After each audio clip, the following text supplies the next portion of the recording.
Hello, పిల్లలు ఎంతో ఇష్టపడే కోడిగుడ్డు కర్రీ చేయాలనుకుంటున్నారా? చాలా ఈజీగా చేసుకోవచ్చండి. అది ఎలాగో ఇప్పుడు మీకు చెప్తాను.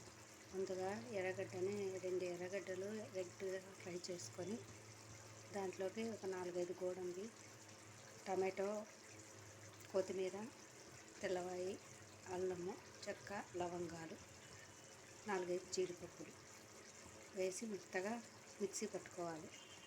తర్వాత ఆయిల్ పెట్టి కడాయి తీసుకొని దాంట్లో ఉప్పు, కారం, పసుపు ఆయిల్లోకి వేసి దాంట్లో కోడిగుడ్లు ఘాట్లు పెట్టుకొని ఫ్రై చేసుకోవాలి.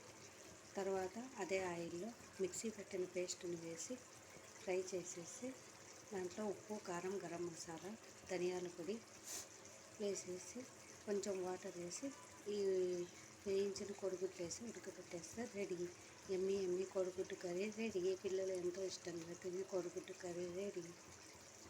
నచ్చితే లైక్ చేయండి, సబ్స్క్రైబ్ చేయండి. Thank you.